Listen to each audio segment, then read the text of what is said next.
And to show up means not to give up. And so this is a part of it, not giving up. And that's why I entitled this live, Don't Give Up. What is your why? I saw a friend of mine, another creator, who just is a phenomenal musician, and it inspired me because anytime you're on a creative path, anytime you're going towards something that isn't driven by anything outside of you, meaning this is what you want, this is what you are building, meaning this is your dream, it comes with the discomfort because to choose to just show up as you and go after something is incredible. Hi, York. Hi, York. I just saw you pop up and I smiled. So I'm so happy to read your comments on the screen, Mr. York 2700. And I'm glad you showed up. I'm glad when all of my hopefuls show up because that's what it's about. Thank you. My wig is nice. I appreciate it. And I appreciate any of the feedback, especially regarding my wig. I appreciate you, Joyce Turner, appreciating my wig. And I think that is great that you appreciate my wig. Howdy, B Rock de Block. And thank you for the follow, Peggy. So don't give up. What is your why? Don't give up. Don't give up. Don't give up. Now it sounds good. It sounds good to not give up. Just keep going. But honestly, most people quit. And it's easy to quit. And I speak about this a lot because I'm right there. And that's great that Shaq is going to be the DJ at your frat party tonight, University of Texas. Fantastic. I used to see anyone who's been to frat parties, that used to kind of be the thing, but then it was always overrated because people are so inebriated. Um, and the separation of the frats, like this is the cooler one, this is the guy that is the head of the frat. I don't care. And especially now, when someone says, yeah, I'm in this frat, that's great, but that was important 20 years ago. It's not important now. And this is Freestyle Friday, so it's inspiration, and I'll jump around a lot of topics because hope is speaking. I speak, it sounds great, okay? I don't care if you're in a frat. To be completely transparent, it only means something if it has weight for you. Now, as everyone knows, who visits my lives, I have been traveling professionally for most of my adult life. I lived outside of the US for almost 10 years, and I was a flight attendant. So I don't really, I'm not captivated by frats because outside of the US, it doesn't mean anything. It's not a calling card. It doesn't hold that weight. Fantastic. Here is a unpopular opinion. It just seems like, yeah, and it's cool. I think that it will be a great party just because Shaq is a phenomenal DJ. I'm all for it. It inspired me to say this. I always thought people in frats just wanted to buy their friendship or buy the attention or likeness of others because I don't see the benefit. Now, I know the benefits are you have the you have people that are all over that you can reach out for a business or for anything like that. However, with the internet, I see that as just as powerful as a frat. And I have a lot of friends when I lived in DC who were AKAs. I know people from all fraternities, and it just seemed like an overpriced friendship. I don't, and I'm outgoing. So I have no restriction to go out and talk to someone or pitch, and people like me. What's not to love? So that's my thing with frats and sororities. That's it. Uh, However, have fun at your party. Um, and it's Friday. It's party time, I guess. Remember that time where Fridays were meant to be out? Like it didn't matter where, the fact that it was Friday meant that you were going to be out. Um, Now that just means like under a blanket because there's levels to this. And I had a good 10 years of being out, meaning from about 15 to 16, thank you, George, to 27, 28. I stopped drinking around then. I was out a lot, more than just Thursday, Friday, Saturday. Because I was flying and I would get invited to events, I would sometimes be out every day of the week, drinking a lot. And what was the farming accident, Steve? What was the farming accident? I would love to hear, especially since you're a TED speaker, and us TED speakers are in the fraternity of TED Talk presenters. And I spoke about that because that was my gift to myself, my TED Talk. I had said the year before, I'm going to gift myself a TED Talk. And then I did. And it is meaningful and it's important and it's an accomplishment. And when a goal is set or when you envision yourself doing something, in my perspective, it doesn't feel the way you envision it will feel. Meaning the year or two before when I said I'm going to do a TED Talk, what I envisioned, what I would feel, and thank you for the likes, continue to like the live, is not how I felt after I got off the stage. And you can see my TED Talk if you go to my link in bio or just go to YouTube and Google Hope TED Talk Emergency Landing is what you need because that's what it's entitled. It was challenging because I am a speaker and my voice was going. I had traveled to Germany to present this TED Talk. I was excited and I had to learn to conserve the little voice I have. What's up, Marquita? To present, to speak. And how difficult that was, knowing, wow, I'm about to accomplish this huge goal of speaking on the TED stage, and I have a headache, I have a fever, my voice is, I'm so glad you got a notification. Did you get a notification yesterday?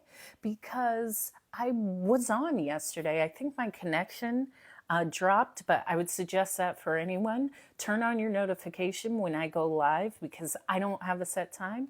I just go live. And now I will be going live both on TikTok and YouTube live. And because I'll be going on YouTube live, I just posted the 5 things I've learned through grief of my father's death. So I just posted that yesterday and I post daily. And that is beautiful and it does take diligent effort to post every day. And thank you, Tai Tai, for the follow. And thank you, Marquita. I really appreciate you. And I share this because people come into my lives and they gain something. TikTok and a lot of these platforms allow people to find some connection. And it's less of I'm turning on TV or Netflix to watch something, and more so, I can connect and find people that resonate with me. Maybe I find something about me in this person, and I believe it brings us together, even though we're not physically together. So thank you. My knowledge, girl, that's because I've been in these streets and in these skies for a long time. That's what I say. I had shared with my niece, come and ask me, because I'm the one who's done it. Most of y'all haven't done it. When I see content about people posting, I don't know what soft life is, just a life I always saw my mother live and what I live. I don't see a post and then try it. I create my life based on what I like, not based on an outside algorithm. And we have our own personal algorithms. But yeah, I've been in these streets and these skies. You can ask me. You can ask me about alcohol poisoning. You can ask me, thank you, Marquita, for sharing the live. You can ask me about traveling. You can ask me about moving abroad, about finding a new apartment. Because when I say there's levels to this, there are. There's that level of leaving your hometown. And I mentioned there's always that choice. Am I leaving? Mimi, I've been all around the world, and I. That's where I've been at. That's where I've been at. If I'm not on here, I'm on YouTube, but I typically will show up. Through this time, as my father died on the 27th of December, so there was a bit of a break. And what I've learned is I have all of the tools. I have the tools. I have the tools as far as therapy and what I've learned in therapy to express myself. I have the tools that I'm open to what grief means. Now, I'm going to make some content about this on YouTube, because in Western society, especially the US, death isn't talked about. It's not something that is open and has a dialogue that is approachable. Thank you. I am very strong and resilient, and I'm everything. I'm all things, and I've grown in this. Oh, Tai, really? We're actually kind of flowing through the same thing. Yeah. And what I've learned in that is, first of all, when I say I have the tools, I do. Because the belief is, what's up, Terry? The belief is that it's just this immense pain that you cannot get past. And sometimes it is that heavy. And I'm open to that. And I don't question that. Yassine, who's we? Whenever you speak, first person. I, because we isn't we. That is referring to you. When you say, I don't accept that we will die individually, eventually it is a bad thing. I don't think death is a bad thing. I don't see things as good or bad, and we spoke about this yesterday. But it is not a burden to me. And I had shared last week, you can go on to my YouTube and go to my TikTok lives, because I upload all of my TikTok lives.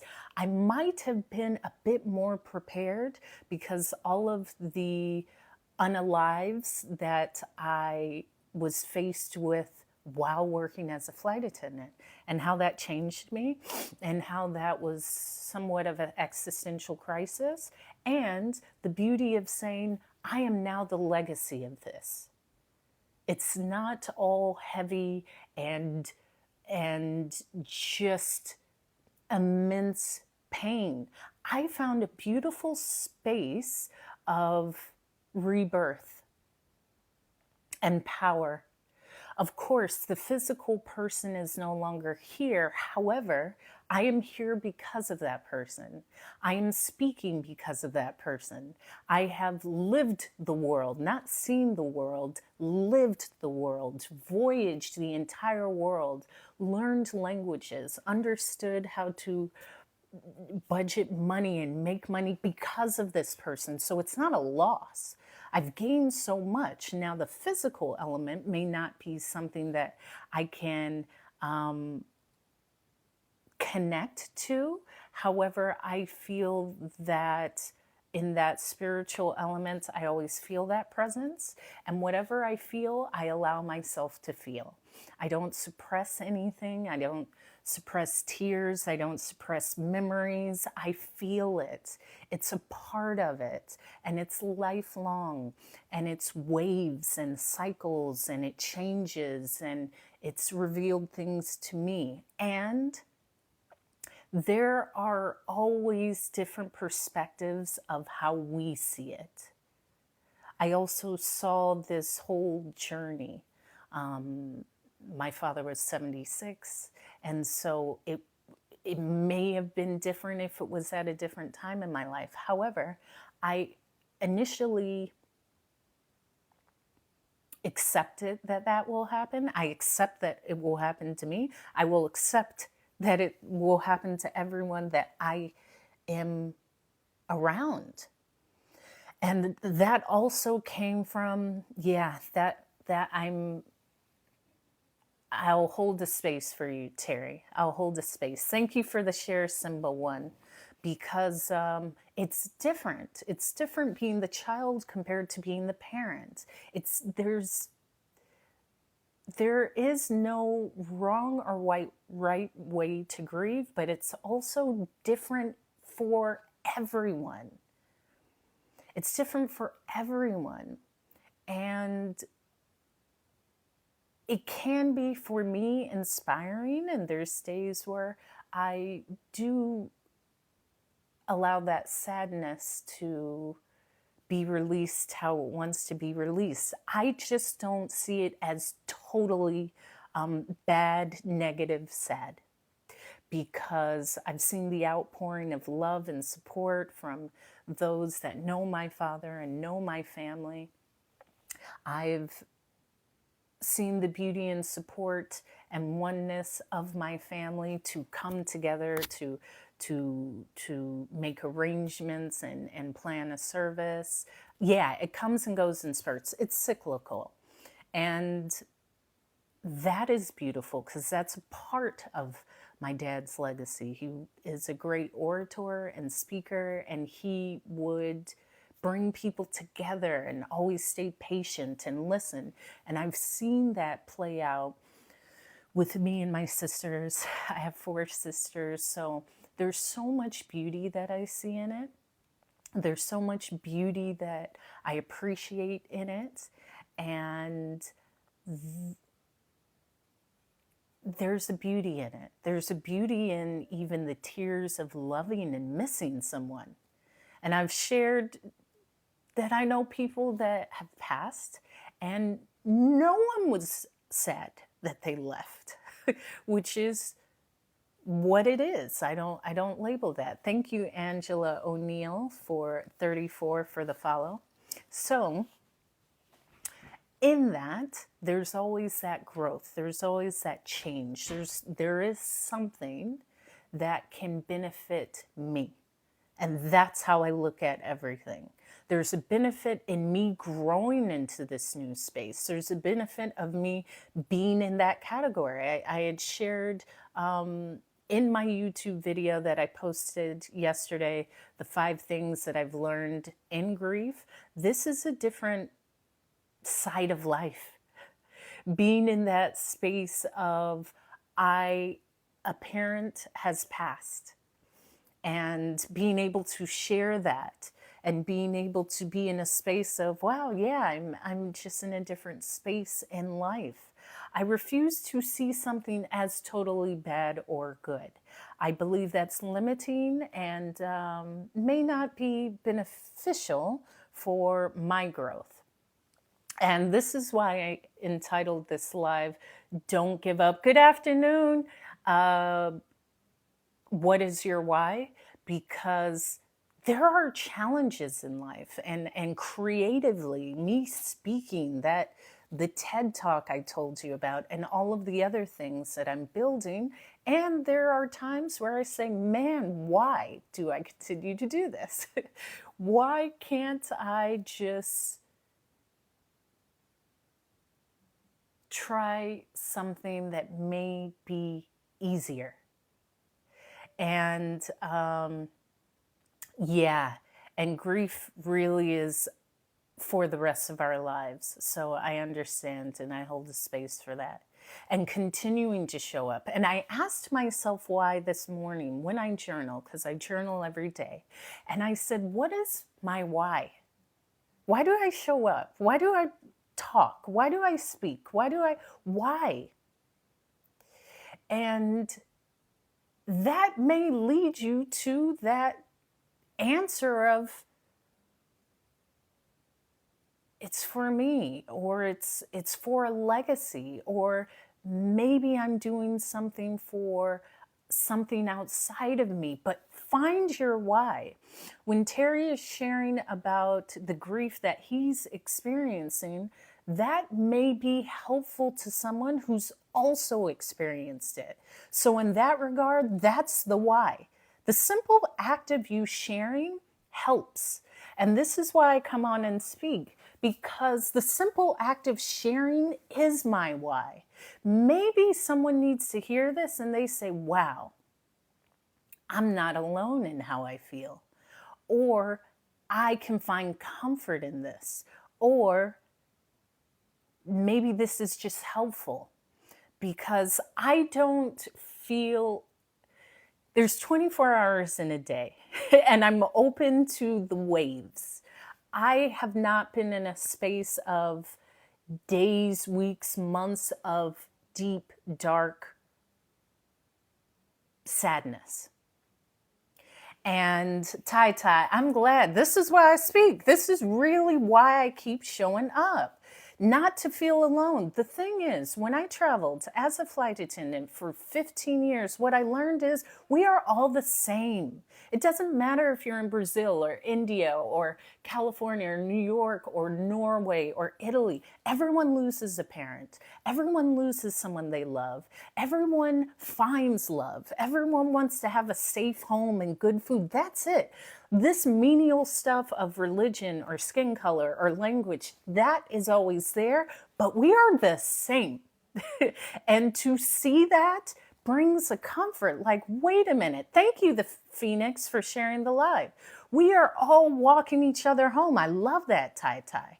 But that means that you have to open your heart and open your mouth to engage with someone and learn, yeah, they may look different, but they're feeling the exact same thing, sometimes at the exact same time. And my why is really to unite, whatever that means. If unite means unite you with yourself, that you may be lost, that you've stuffed down, that you refuse to show others, then that is a miracle in itself. If it's the people like the Phoenix who just shared the live, Terry who's opening and sharing about the grief that he's experiencing, Marquita who's on here, Tai who's saying, I needed to hear this. That is uniting. That is healing. That is that blessing. That is something that's bigger than all of us. So when I say don't give up, what is your why? What is your why? Ask yourself, why am I here? What do I want to make with this time? If it's just, I want to survive another day, then that may be it. It may not have to be this huge thing, but ask yourself why. Why? Even more so after my father's death, I'm showing up to talk because now I have someone, an angel, an extra helper on the other side, lining up things for me. I feel inspired. I have a reason, even more so. And when I speak, I always say, this is passion.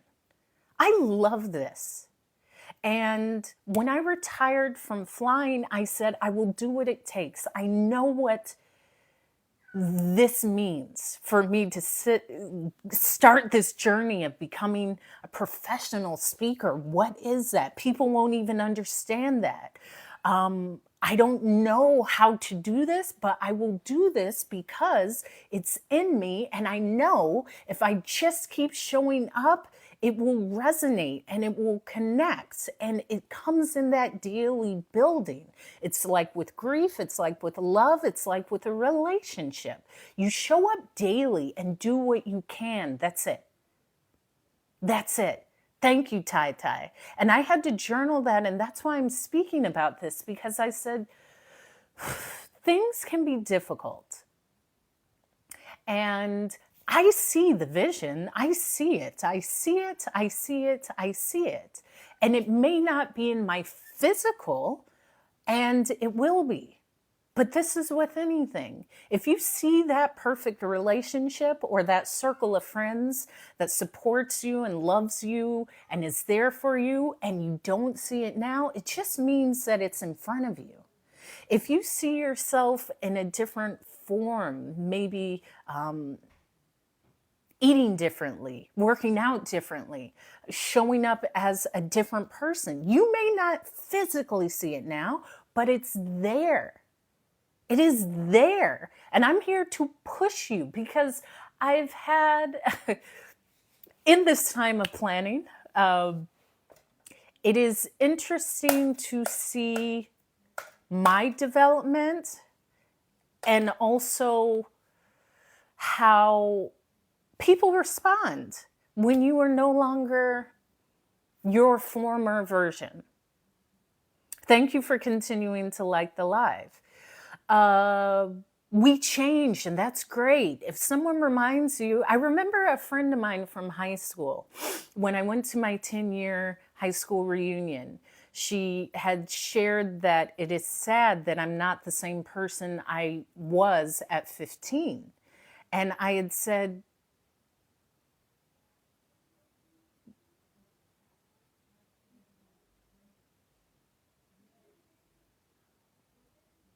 who wants to stay the same personality at 15?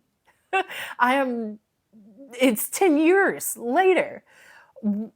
I'm quite okay with you however you feel is okay.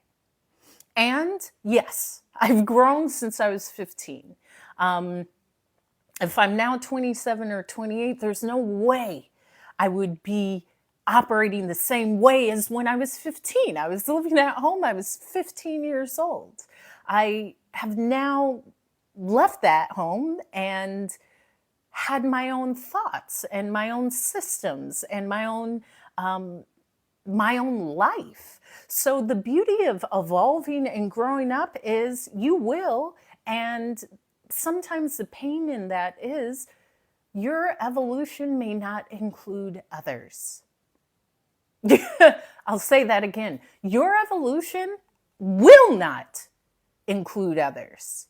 And that can be difficult, because we've all had these friendships that have changed. And I remember my father saying, if you have a friend and they always want you to come to their side of town, that may not be aligned, because a friend can meet you in the middle or they can come to you. But if they don't want to meet you in the middle, or if they don't want to come to your side, just be aware of that.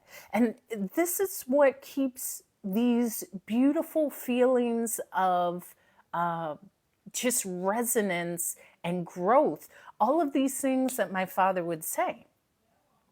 And the growth is with me in speaking there. I've shared that there's been times where I'm like, what the heck am I doing?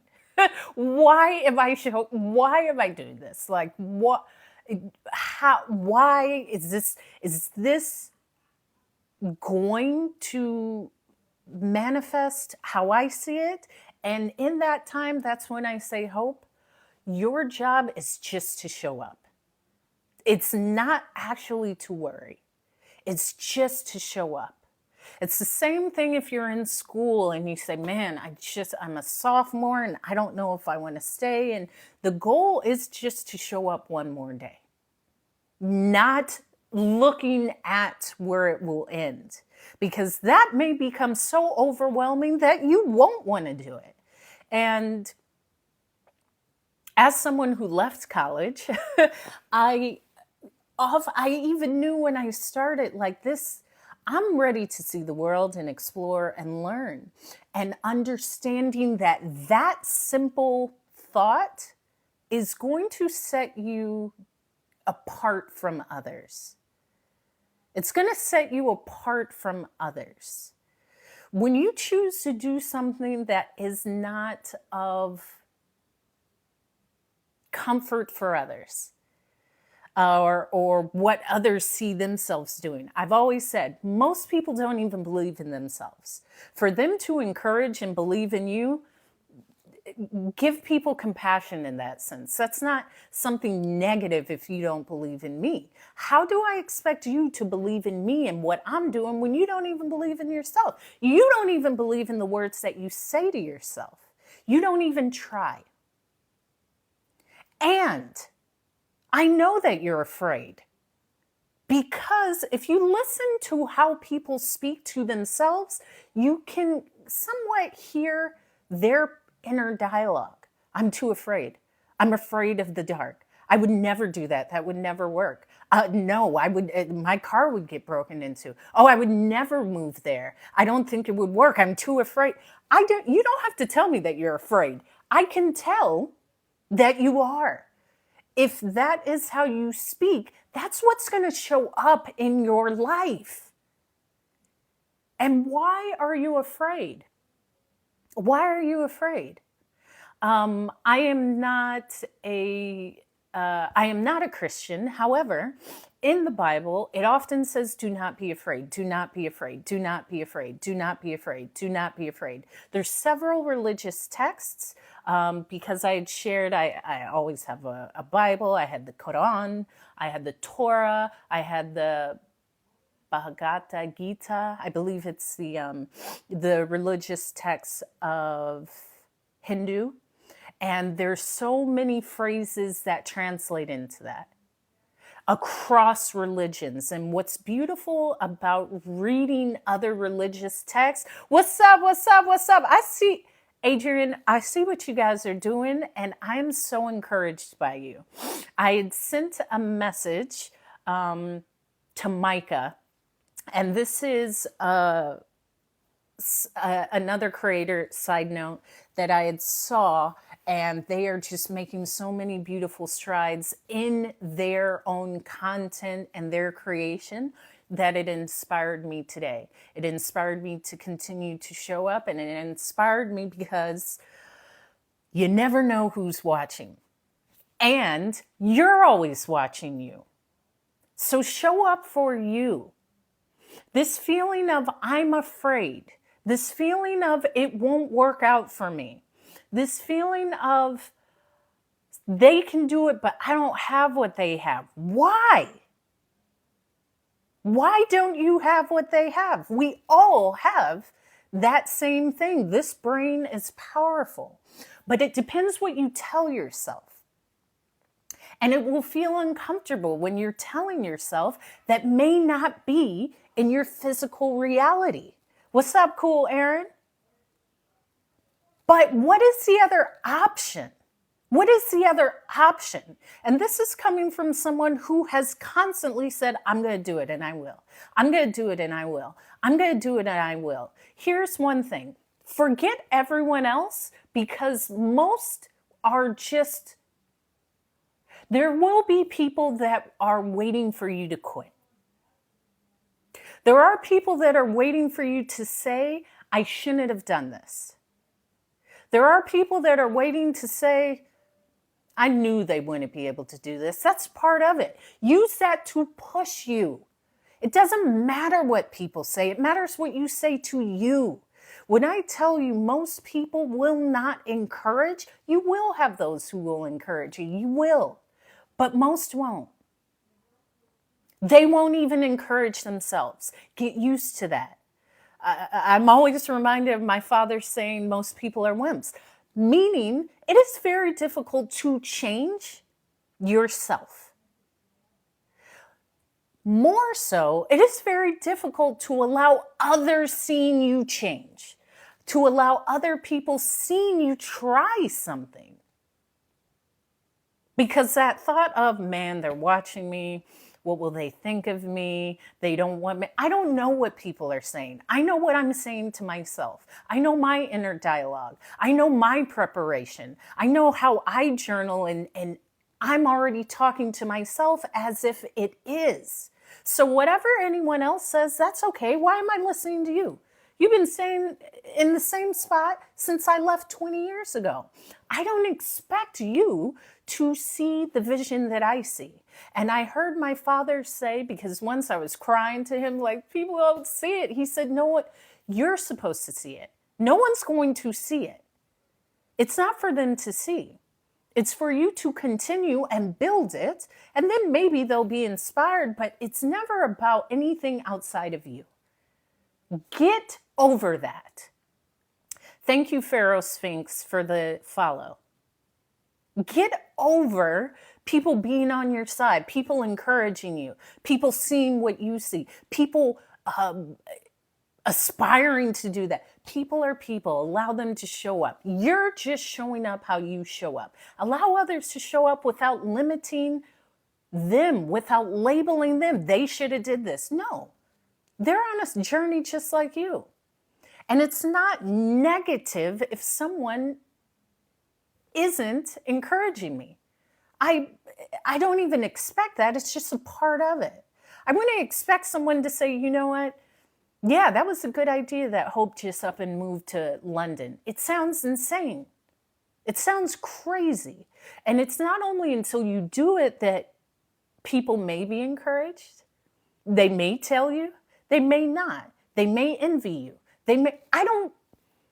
My point is to forget about what others' opinions are of your journey. Thank you for the follow, Diu Saint Delirious 4. And thank you for the follow, Get Linked Social. Allow others just to show up.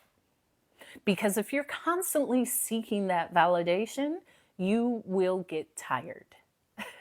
You will get tired of searching for others' validation of your journey, of your life, of your story, of your dream, of where you want to live, of how you show up, how your hair is, how you talk, what you learn. People are people. Give them grace and stop paying attention.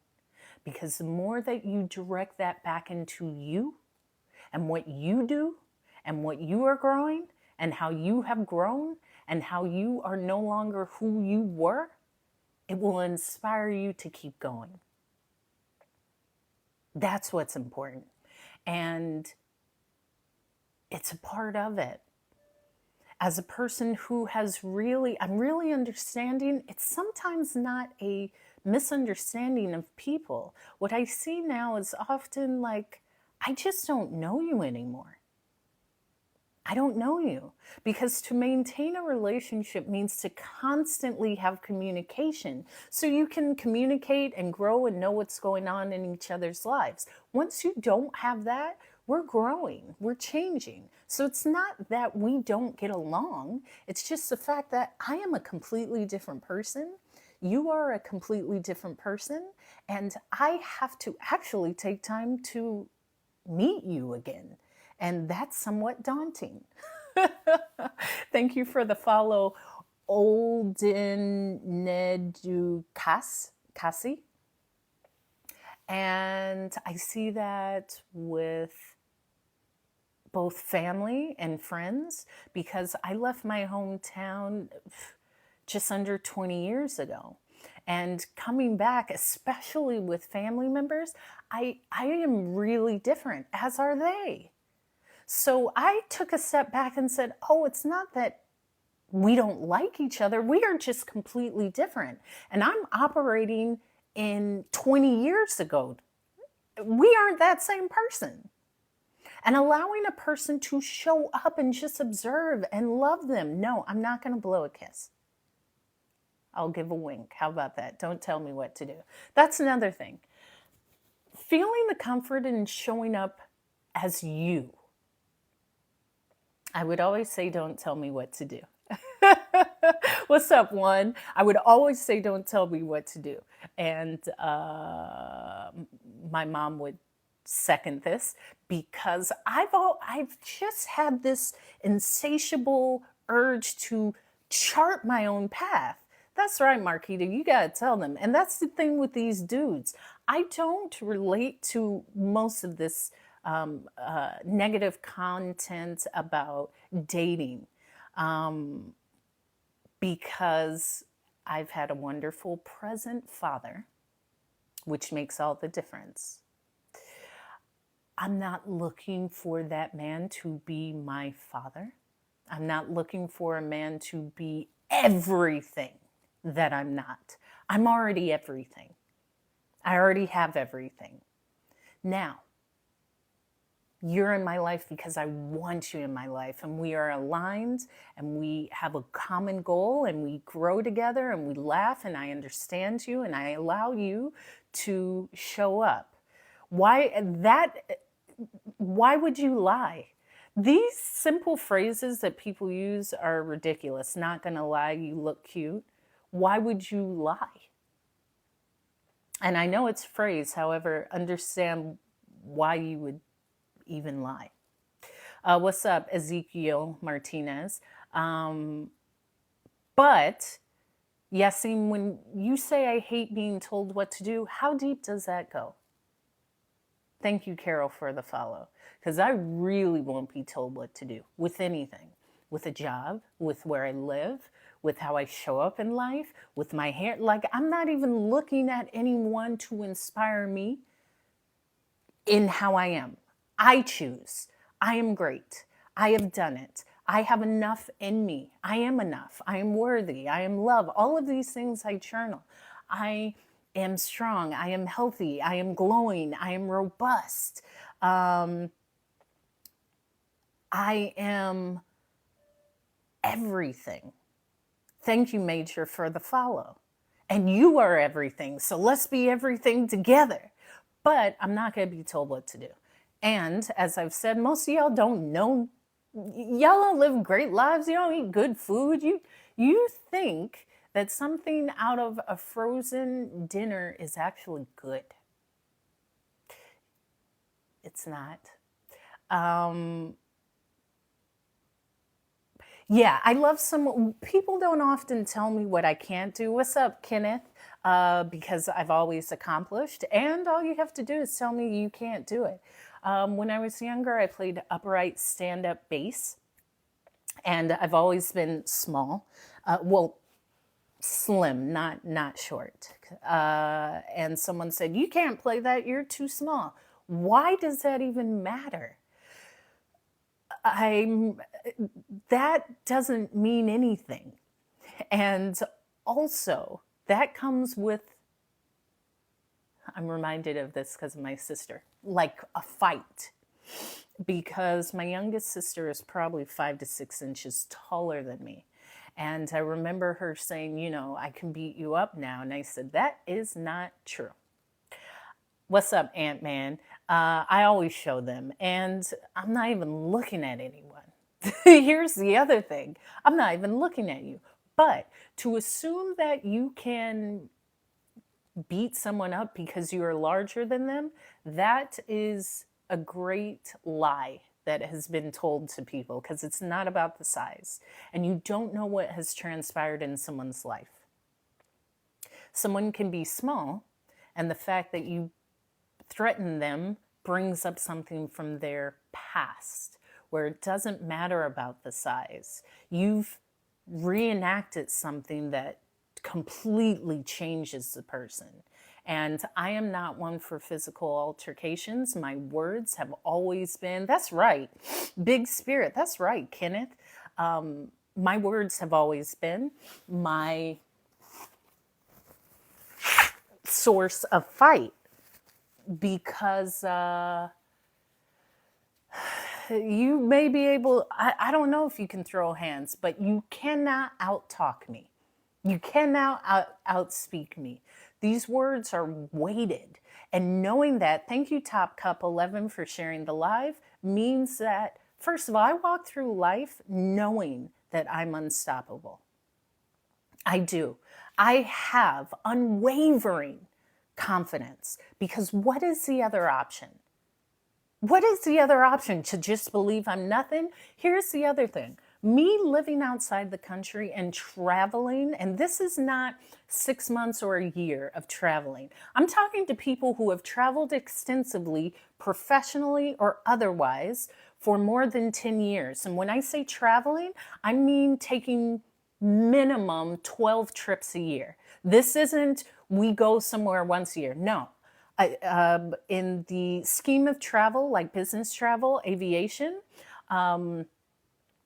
there is an actual measurement of people who travel. And it starts with, I think, 8 to 12 trips a year constitutes as these people who are high time travelers. Now, in that sense, the world completely changes. I do not see myself as just anything that you would label me because I've seen the world. So any labels that you give to me is just from how you see life, where you are. It's not the truth. It's simply the label that makes sense for the knowledge that you currently have, where you are. And I shared this in one of my contents here on TikTok that wherever I travel, my color is never discussed. If I'm in Japan, usually the first 3 adjectives are American, beautiful, tall.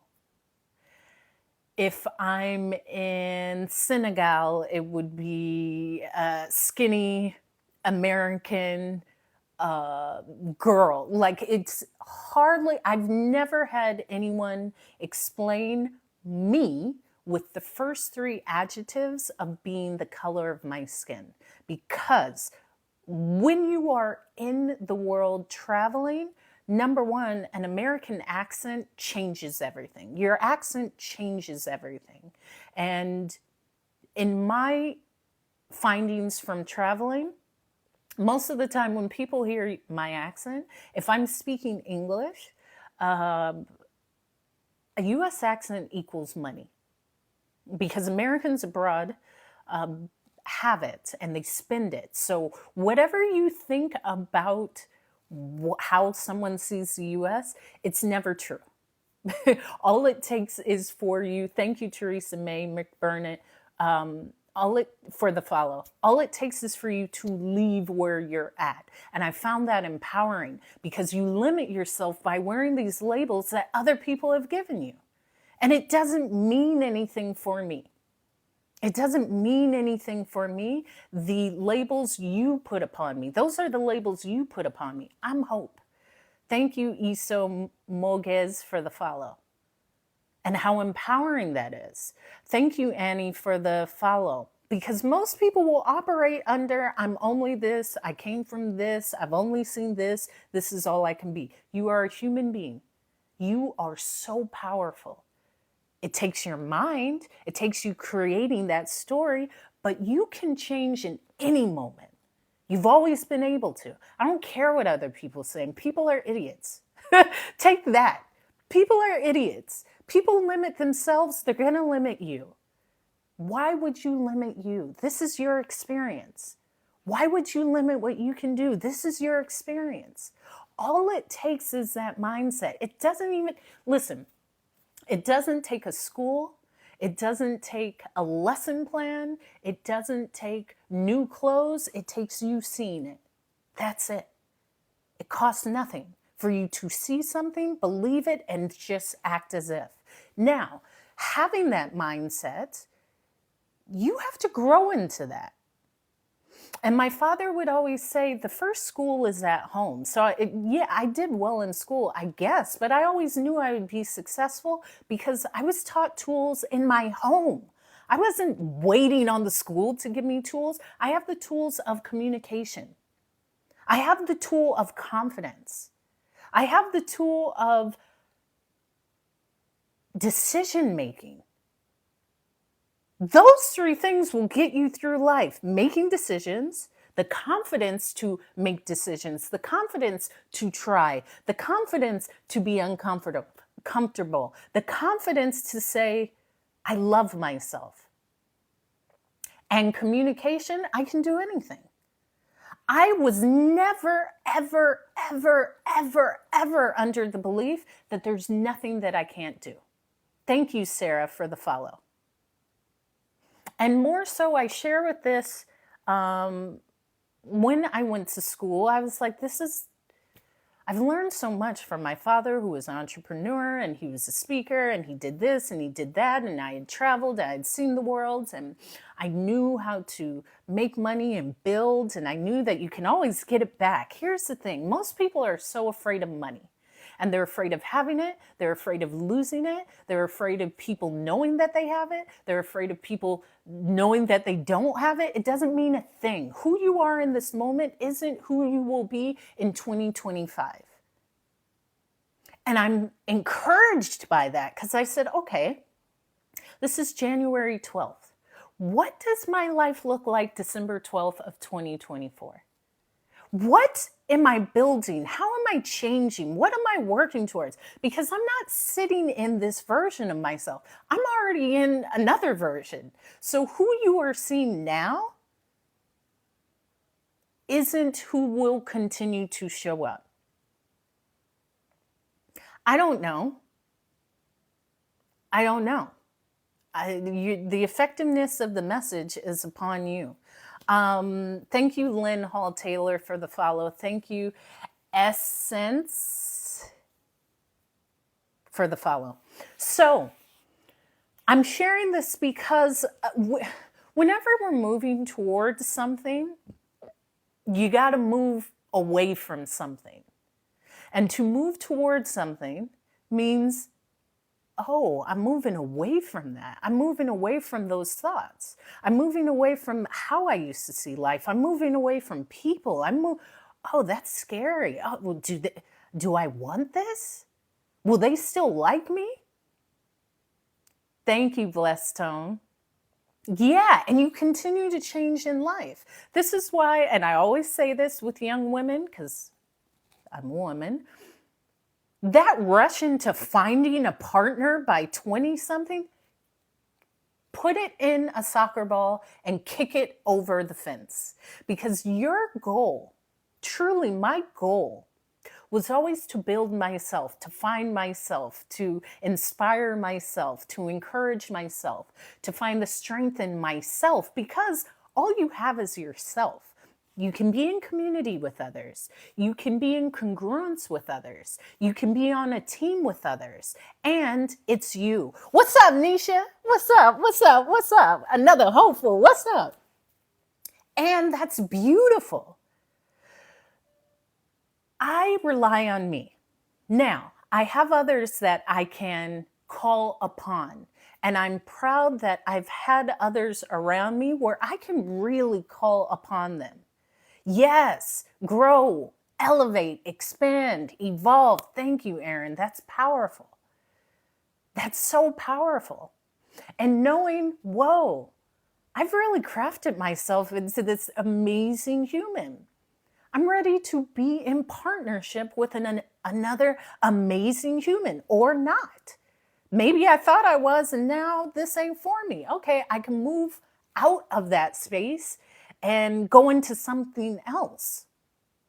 Thank you, Crystal Kelly Music, for the follow. The beauty is you are the author.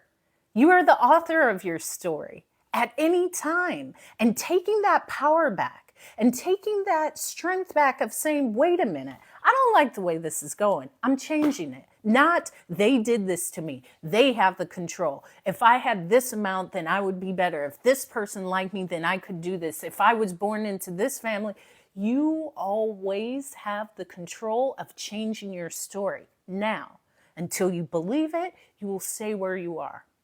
Until you believe it, you won't do what it takes.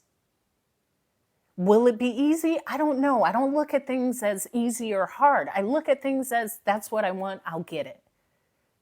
I'll get it. I'm built for it. I'll do it. Every day, the discomfort, people looking at you strange. If you say, I'm building this and it's going to be the biggest and best pizza shop ever, and people say, why does she think she can do that? She's never made a pizza. Does she even think she can make money making a pizza? That's a part of it. You're going to have to grow into the comfort of people not believing and speaking as if you will never become it. Thank you, Stephen Lee, for the follow. And it's uncomfortable, especially because it will be people that you love. That's a part of it. So what? So what? I had shared when I was first hired by the airline, and this was in 2006. This was way back. I had a friend who had said, thank you for sharing the live Katricia 1971. A friend of mine who said, I would never be a flight attendant. They don't get paid anything. And I was like, well, first, I'm 22.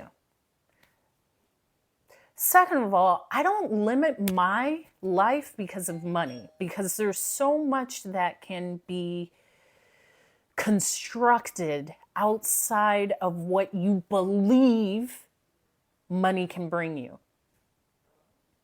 And what's up? Good afternoon, Walter. Thank you for the rose, Katricia 1971. Just a minute, someone came to the door. Who's that from? Oh, that may be from Tony.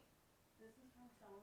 It could be. Is it flowers? Yes. Oh my God, it's beautiful. I'll check my people. Are you on live? Yeah, I am. Let me see. Oh, yeah. Okay, I'm not on there. I'll show it on my live. They smell beautiful. All right. Yeah. Yeah, this is him because it's 202. And 202 is DC area code. This is really nice. They look like Yeah, they do, because there's carnation. Well, that's beautiful. I'll check my email to see if he sent more flowers. Yeah. I'll be here because my father's service is next Saturday. So I'm here with my mom. And see, here's another thing. I was on a rant, but there's people in my life, when I say I've chosen well, those flowers were sent by a gentleman that I was with years ago, more than a decade ago. And I had let him know about the passing of my father. And he just sent some flowers to my mom, to the house. And that is a beautiful support system where it's not uncomfortable. We broke up, that's okay. But even over a decade later, someone can say, I understand. I loved your father. He's such a compassionate human being. I'm going to send something to the house. That is how you know you've chosen well. Money often is what everyone has a wound in. Thank you, Ant-Man. Meaning, my parents didn't have it, or I fear if I'm rich that people will hate me because all rich people are bad, or I don't know how to keep it. I feel uncomfortable with it. Sink into your money wounds, because a lot of times that's what's keeping you from something. And when this friend said I would never become a flight attendant, sure, you just had a baby. You can't. You are 19 with a little baby. You can't be what? What you talking about? I would never. You can't go nowhere. Girl, you at home at the house with your baby. What you talking about? I'm rich in so many ways. And also understand that rich doesn't have to be financially. Thank you. Yeah, and I've spoken about it. Please go look at my YouTube channel, Hope is Speaking. I just posted, it's about a 20-minute video on my YouTube channel, Hope is Speaking, 5 things I've learned, 5 lessons in grief, what I've learned since losing my father, because it's not always this solemn, dark space. I have found a really beautiful space of power in this. And I had also accepted my father's death. I also accepted it. It was never, I don't want this to happen. I fear this will happen. I don't want to think about it. No, I've accepted it. I've accepted it. I can be compassionate and logical. I can be in the hospital and see that this person has accomplished everything they came to do. Everything. Successful life, children, people that love him. Just from everything we've received from people, go order something at the restaurant, we'll send it to the house, food, cards, money, flowers, support. That's the beauty in it. It's not all tears. There are tears, of course, but I'm a better woman and I am here because of him. So I see that. I see that. I also see the discomfort in others when I say, "Yeah, my father died." Like, "Oh, okay. Are you okay? Are you?" Yeah, I'm really strong and resilient, and I'm sometimes I'm not. It's all of it. It doesn't have to be this crushing event. And this is lifelong. I'm not even 2 weeks into this. You see, I see this as a lifelong event. However, I have tools. I journal as I journal every day. I journal when I want to release something. No, I Mom doesn't care. Mom doesn't care. Exactly. She just said she don't care. She is rude. Uh, and I laugh a lot with my family. Were you prepared? In what way? Here's the thing. I made a joke. I've never had any gentleman ask me to go half. I've never encountered that in my life. However, I jokingly would say now, ain't no way I would go half. My father wouldn't even allow us to pay for any of his afterlife proceedings. Like everything, this is also easy for me to talk about because he had everything prepared. All we had to do was like pick this, this, and this. Everything's paid, everything's set up, everything's ready to go. Yeah, Nisha, just go get another girl. You can go over to Target and get you one of the college ruled notepads. I do those because I'm always writing, I'm always journaling. And yes, it's a blessing.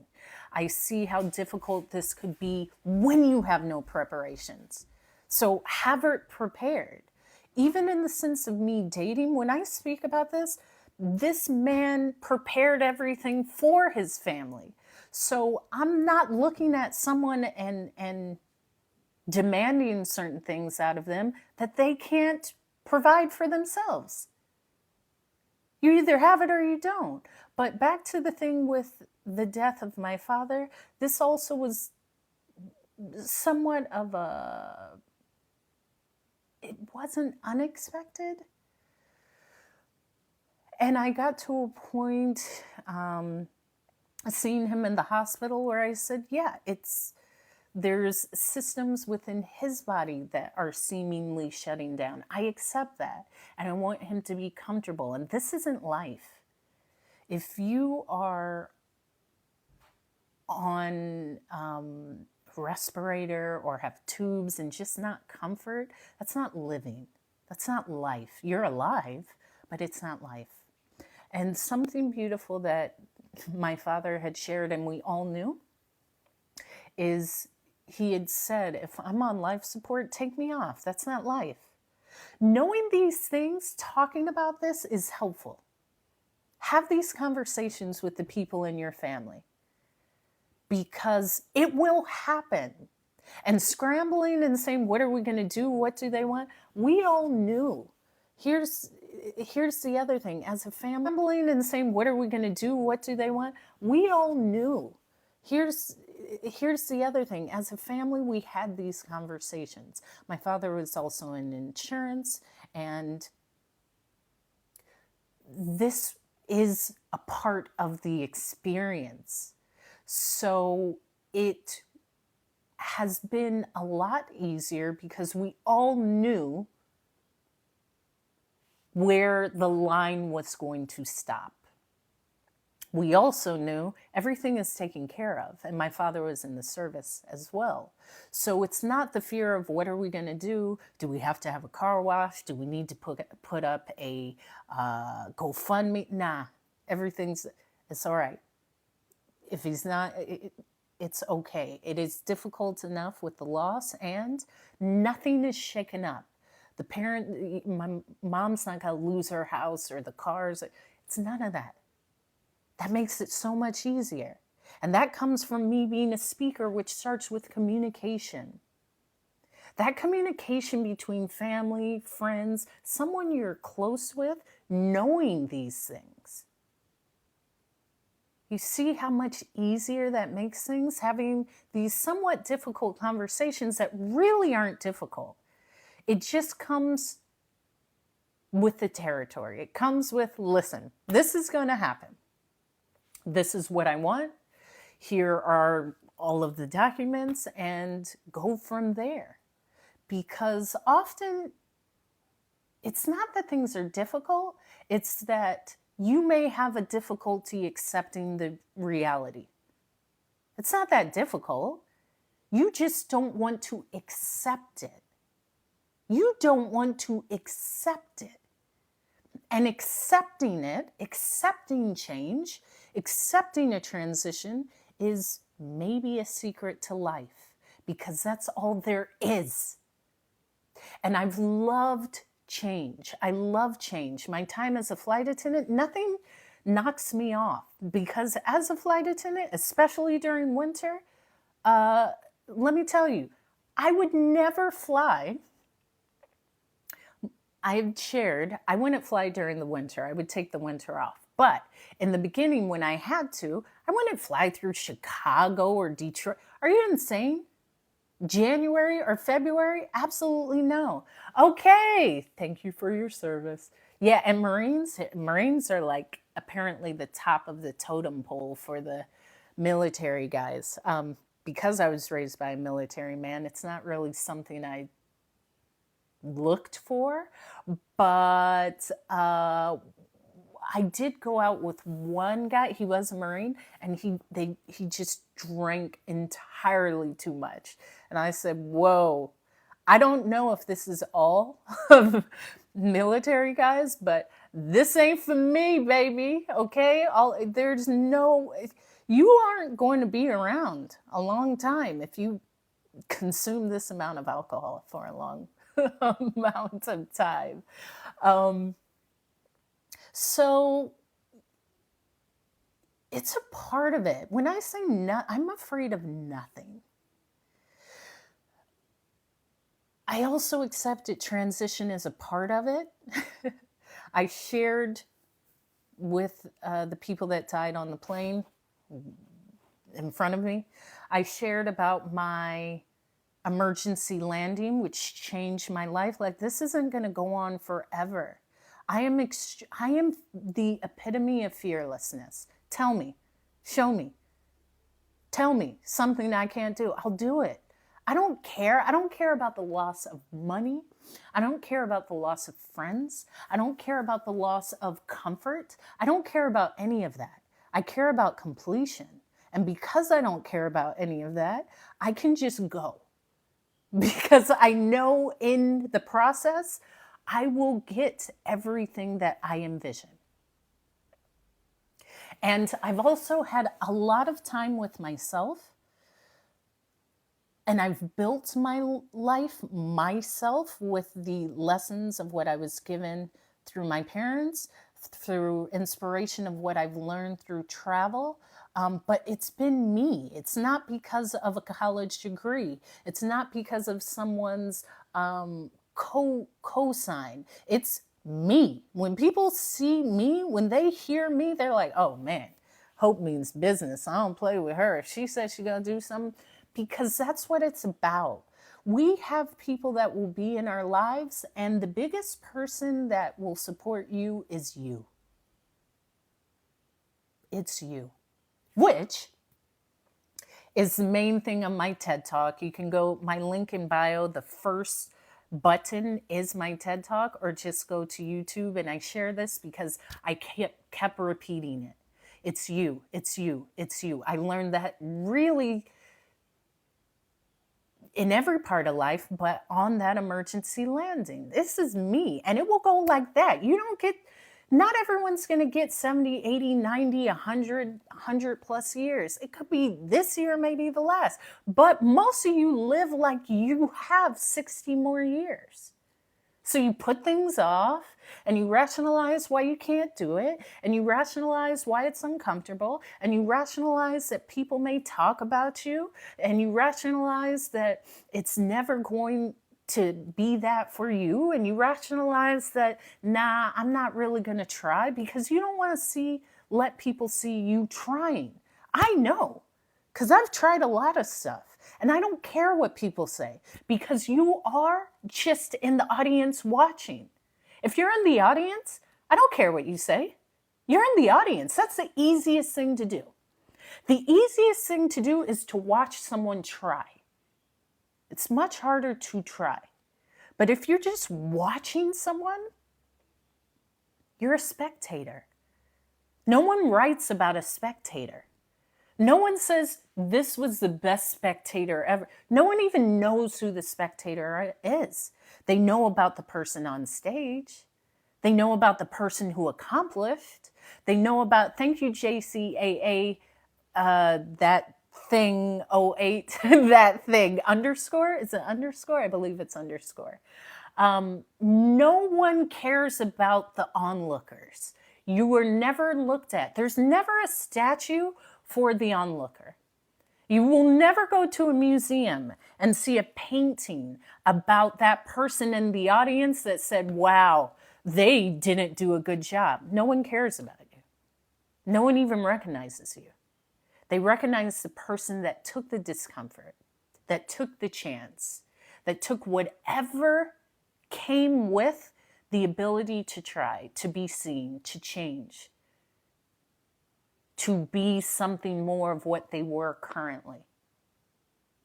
So even on this app, you see, I'm never dissuaded by any comment, because that's the easiest thing to do. The easiest thing to do is to come onto my live and make a comment,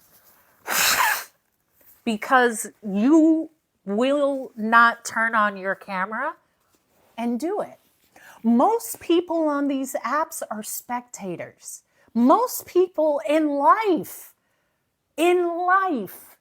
are spectators. Meaning, most would want to be that, would want to do what you're doing, would want to try, but they've told themselves no. And they feel that it's safer for them to tell themselves no and watch you aspire. Remember that. There are always going to be more people in the audience than on the stage, or in the spectators watching the players play the game, because a part of them feels like they're there with you. A part of them feels like they are Kobe, or they are LeBron, or they are Beyonce, or they are whatever person that they are enamored with. They see themselves in them. But the reality is, it's not you. The person that decides to take the chance is always winning. It's always winning. Because you grow from trying. And there was, ASAP had said something like, you're going to discourage someone from trying? Most people will. When I say most people don't believe in themselves, they're going to discourage you because then you'll be just like them, not trying. It's easier not to try. It's easier to say, I'm going to make fun. Look at this girl, Hope. She comes out here every day. She thinks she's going to like be something. She thinks she's going to inspire people and speak on stages and have all of these. You think that she can actually, that's ridiculous. Do you know people actually will gather and talk about someone who's trying? They'll talk about someone negatively who's trying. Think about that. Anytime that you feel sad because of the negativity of another, what's up, retired Elio Lawrence? You come on live like daily. Every time I come on in the morning, I see that you're on live. I'm inspired by that.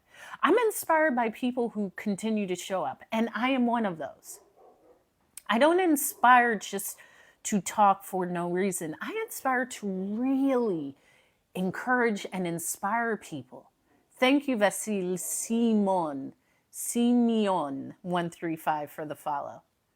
I inspire people. I want someone to be inspired, to just say, man, I saw hope. I'm trying this today. That is my goal.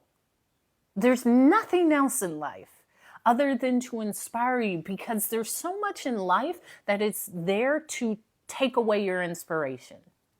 And just like my TED Talk, I speak about the beauty that is each and every one of us. Each and every one of us is so unique. And as a kid, you didn't say, I'm not going to run around the park because people are looking at me. You would run around and eat hot dogs and cookies and fall off the jungle gym and try, because it was you. But then you grow into an adult and you have these stupid things that are put out by society and your teachers and the fears of caregivers or parents or family or friends that feed into you and keep you from expanding. That's from Tony. I know. I'll give him Isn't a it call. gorgeous Yeah. between these two? Yeah. But Ben doesn't like flowers. I know. I'm going to tell people, stop sending people flat. Yeah. Here's the side note. My father never liked flowers. My dad is like the most manly man, meaning, thank you. I will. How about that? I will. The next time I see you on, I'm going to click in. How about that? Wow, look, a new collaboration. Isn't this great? I love that.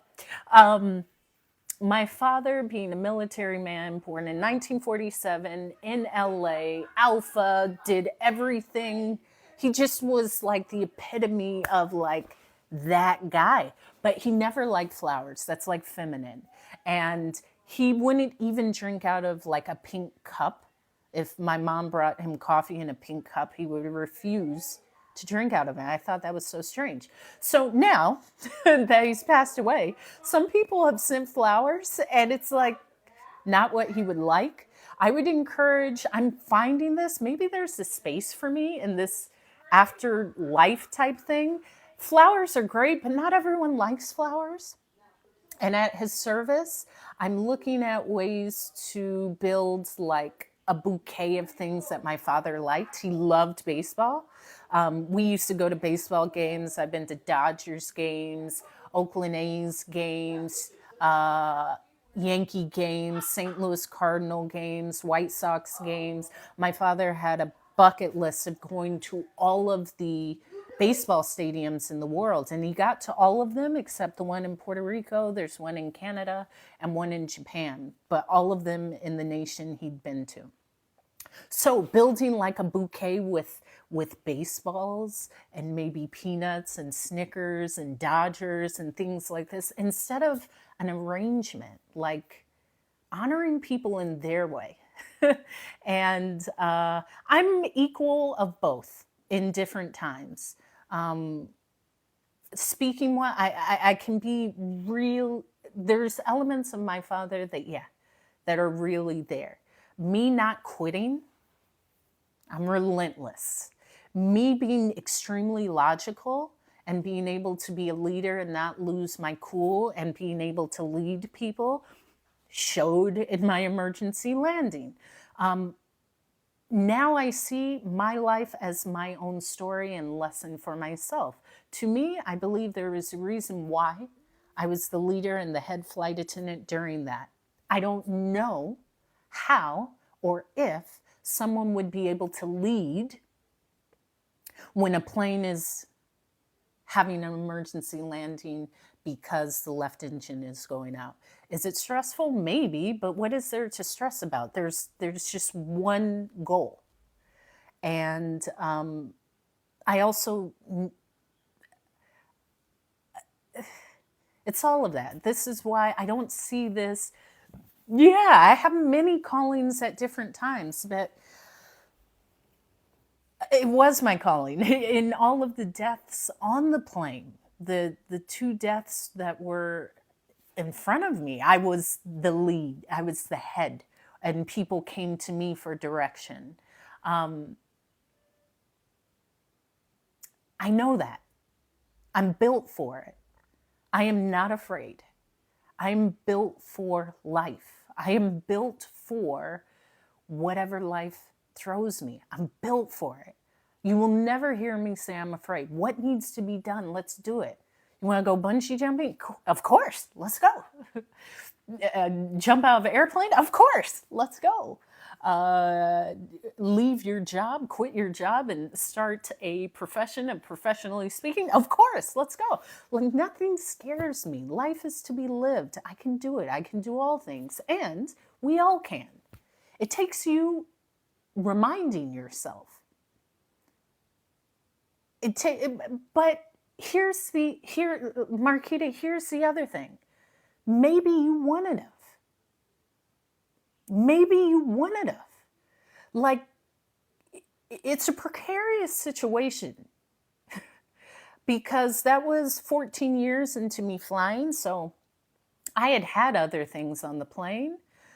But when a pilot calls you and says, our left engine is failing, we will be making emergency landing, I will contact you when we have more information, click. That was like 7 seconds.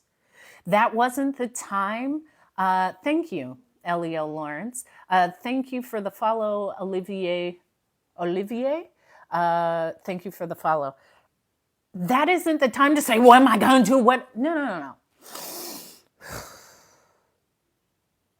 What needs to be done now is to get everything in order if we have to make a crash landing. That's it. There was no, what am I going to do? Someone said, did you think of God? No. No, any of my near-death experiences, I did not think of this ominous being. I'm also not a follower of any particular religion. However, my safety was in my decisions. And my safety was in my belief that I am a leader. Lead. The story isn't going to be Hope didn't know what to do, so she started crying and put her... No. The story is I will lead. And I will add this to my chapter in life. And if this is it, then this is it. But I'm going to do everything that I can to enable that my passengers are safe, that my passengers will be able to disembark, and that my crew is heard and supported in every way. That's it. Everything else came afterwards, when all of that post-traumatic stress hit afterwards. But you go into a leadership position. And I got a lot of this from my father, who was in the Vietnam War. When my mom said he's gone through so much, he's in the hospital, I said, Mom, thank you, King of Cool. He was in combat, like at 20 years old, with machine guns and seen unalived people. Like, people have gone through unmentionable traumas. And it can build you and it can add to you. And there's other elements that will always pop up. But I'm built for it. I'm built for it. I'm graceful and beautiful and well-spoken. And I am tough and strong. and resilient. And we all are. When we look at our lives, look at everything that brought us to this day, that we've grown from, that we've survived from, that we've learned in. Everything. Thank you, Mister, for the follow. And thank you, Jacqueline Morton, for the follow. That's within all of us. It's not just these stories. And this is why I chose to go into speaking, because sharing my story will enlighten yours. We all have these stories. Now, it doesn't have to be spoken of in a professional manner, but I'm here to remind you of the beauty and the strength that is you. The stories I shared have similarities to stories from your life. You gotta remember who you are. You gotta remember what you've grown into, what you've survived in. Thank you, Erin. And yeah, that was a challenging time. I mean, I was kind of in a blur afterwards. As I said, I was scheduled to work from Seattle, Washington to Washington, Dulles. And we had our emergency landing in Great Falls, Montana. What's up with you? Everything great? Everything great? Everything great. Luck, magic, health, and beautiful teeth. And a beautiful dinner as well. I'm speaking that into existence. I'll probably cook tonight. But landing in Great Falls, Montana, which is beautiful. I had traveled to Montana and Idaho and Wyoming with my dad on a beautiful road trip with my mom and my sisters. My father loved the outdoors, so we went to the Grand Tetons, which is a mountain range in the area. We went to Old Faithful. We went to I love the outdoors, as everyone knows, and so did my dad. So seeing the bison and the lake, what's up, Decade 7? Thank you for the rose. And just the beauty of nature is something that will always show because of my dad. I've seen almost every natural monument and park within the nation, as well as around the world. Many around the world, not all of them. Thank you, Calvin. And so I had been to Montana. I think these places are beautiful. They are absolutely beautiful. Now, landing there, that emergency landing was, maybe there is the energy of something there, but seeing those mountains was all beautiful. And when we landed, the engine did go out right when we landed. And I was still in flight attendant mode. I was still in leader mode. I was still in, I need to ensure that everyone is safe, including the support of my crew. If my crew did not feel comfortable in continuing the next day to fly, I will contact whoever needs to be contacted in the company and let them know, for mental health reasons, we will not be continuing. Most will not do that. They're so afraid of management and a company that they're not going to speak up for others. That's why I'm a leader. I'm ready to take on anything that others aren't prepared to. Thank you. Yeah, it's a workout top, actually. It's my workout top. And here's the other thing. I was going through some of my father's clothes, which I will be sporting, because my dad is a well-dressed man. So I was like, yo, that cashmere blazer that still has the plastic on it from the dry cleaner, I'm sporting that. That camel hair, full-length coat, oversized, getting that. Here's the other thing. Because my dad liked the outdoors and he would fish, he would go fishing in like Alaska and sit on the ice with his friends. It was way too cold. Ain't no way I'm doing that. You know, I love the heat. I love to be in the sun. Snow is great for a short amount of time and I'm out of there. I'm not sitting on ice and cutting a hole and fishing. My dad loved to do that. And he would charter boats and they would go fishing for marlin and redfish in Mexico. He loved all this. My father has the original Stanleys. Now, the original Stanleys were like what you use for camping? And I said, oh, I'm taking these because my dad has the original Stanley canteens, and just feeling inspired. Like, I'm not all about the sad element. I'm celebrating. I'm here.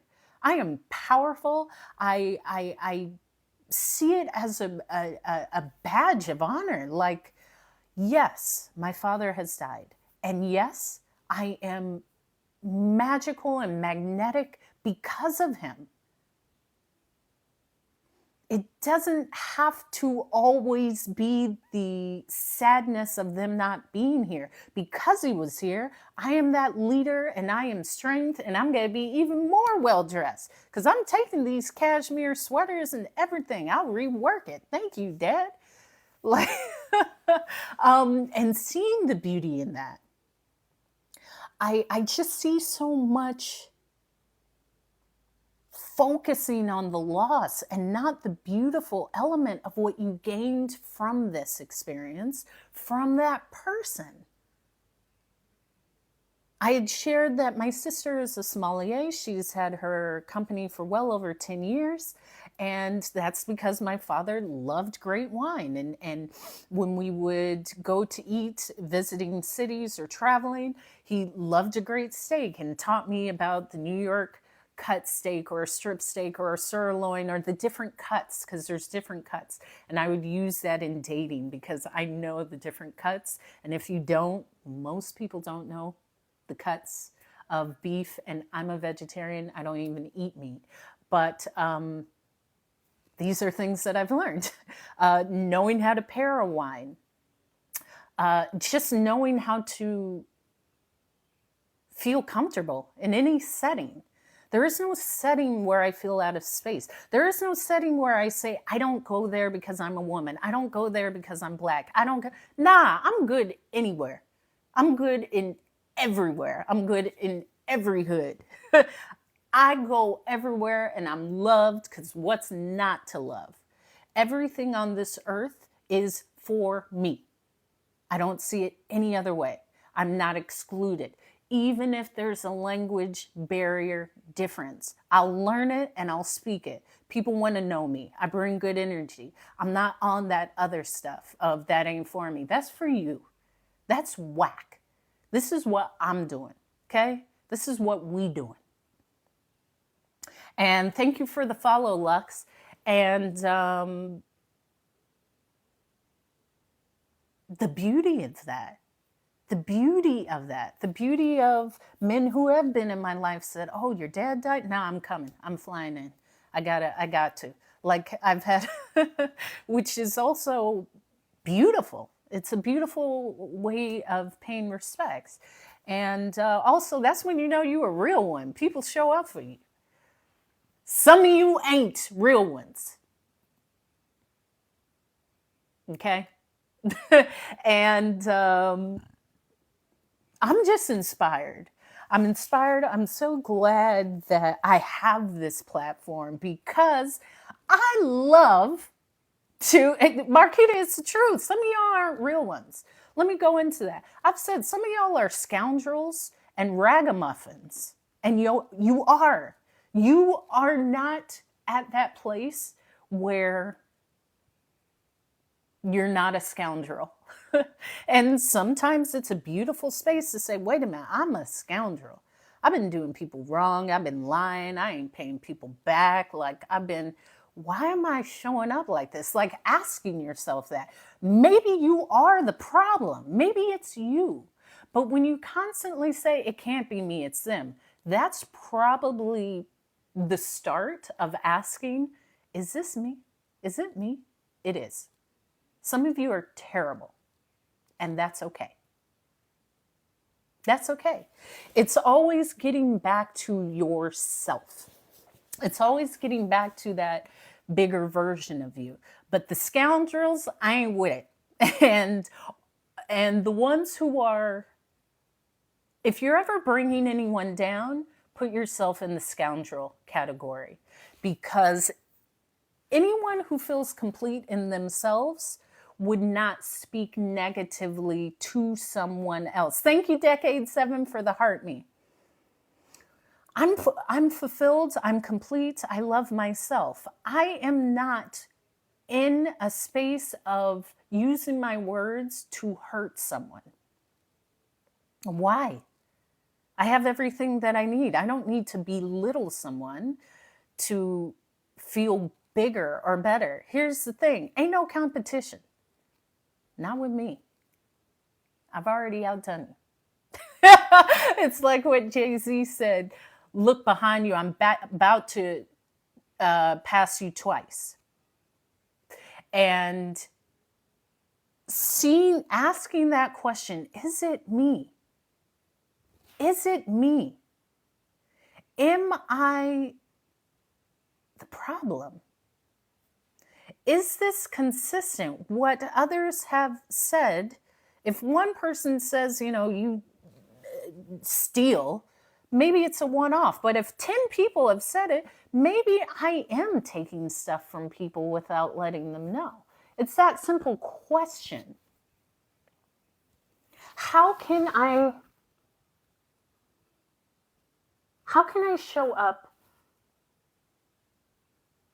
respectfully? How can I show up to allow others to feel comfortable? And let me change that. Because how others show up is how they show up. How am I showing up? And what is the chatter when I leave the room? Because sometimes there's a chatter that may not align with how you see yourself. And that can be powerful. And when I talk about scoundrels, I just talk about not being fully back to the beauty that is you. Sometimes life happens and we unwillingly or unknowingly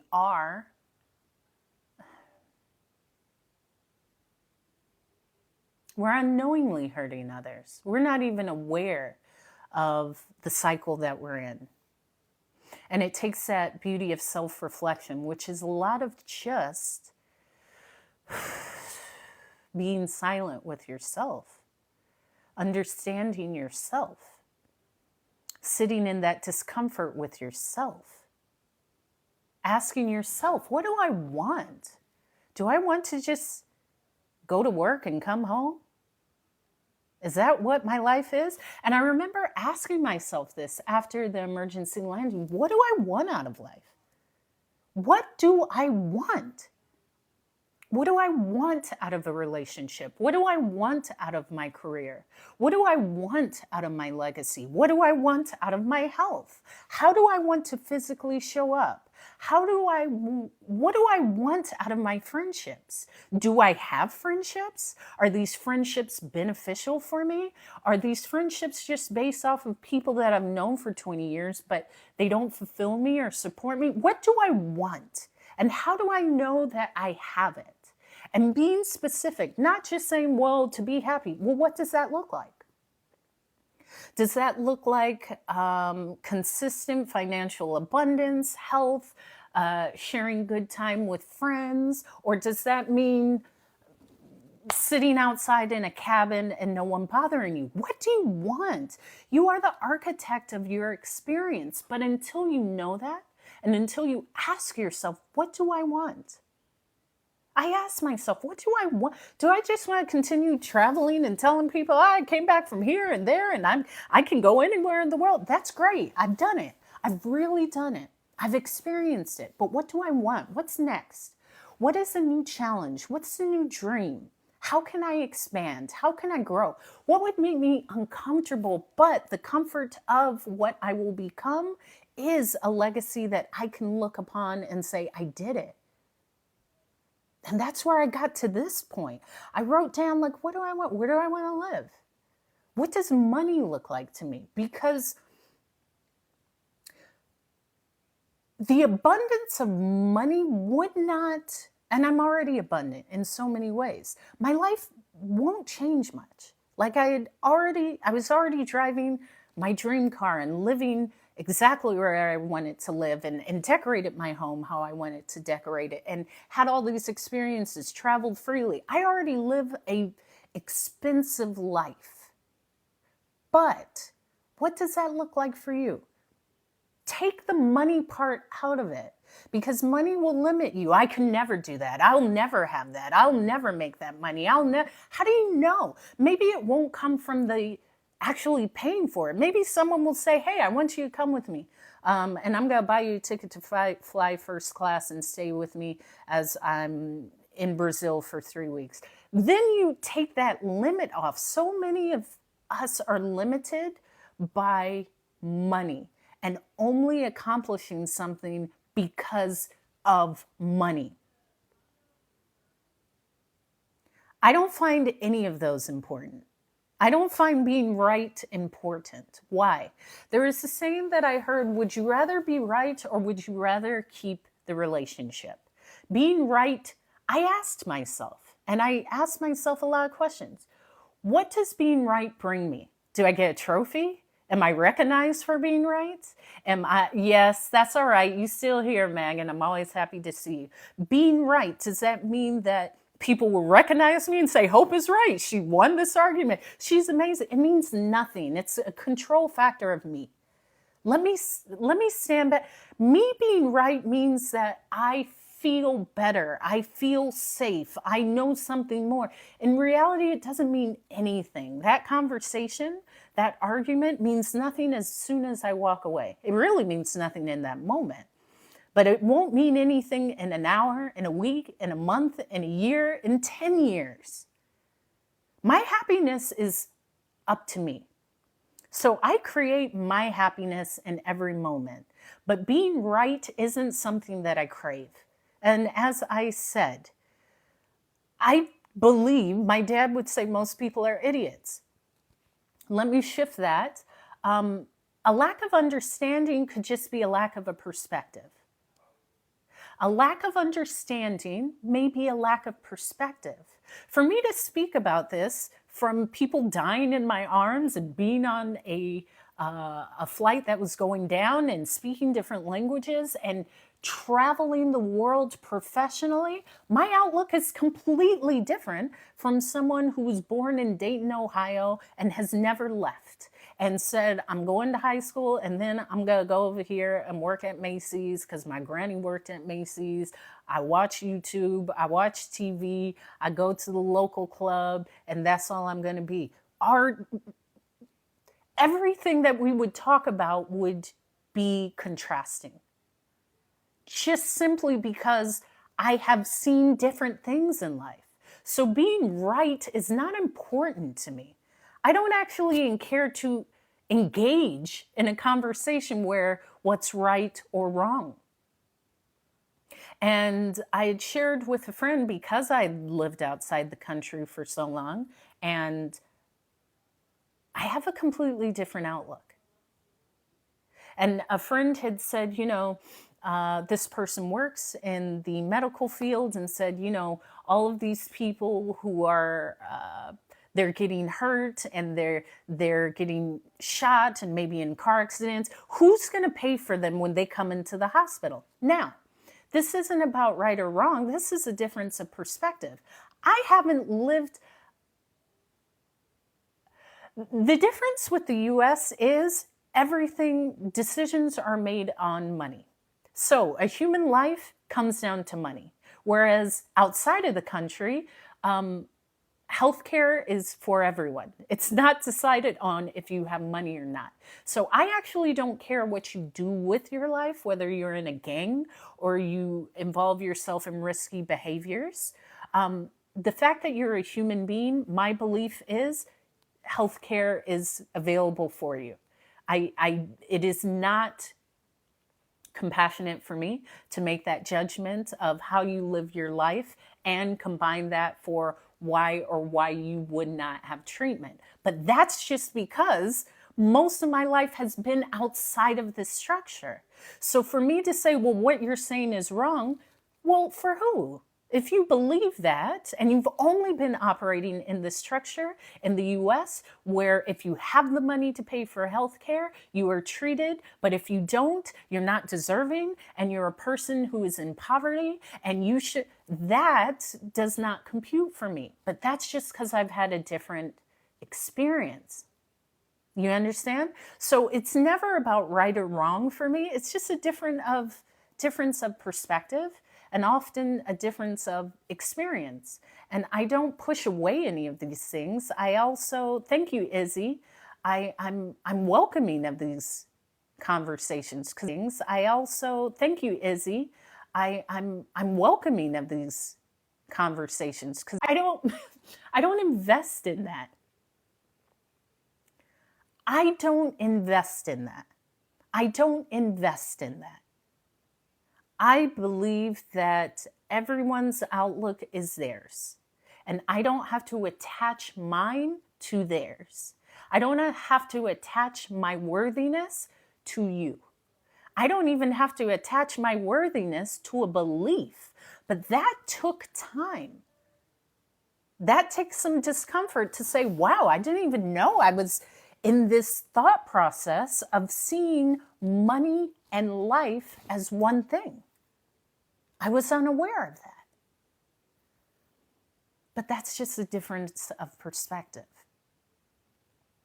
And I just encourage an opening of a perspective, an opening of trying, an opening of, oh, okay, how did you get to that? Instead of saying you're wrong, that's the wrong thing, that y'all mofos are dumb. No, I'm not. No.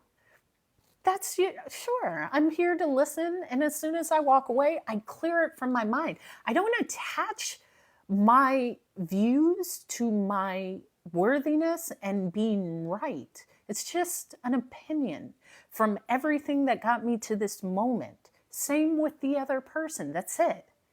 That is it. This is why nothing gets to me. Also understand, I've been around so many different languages, cultures, countries, cities, that everything can be proven wrong.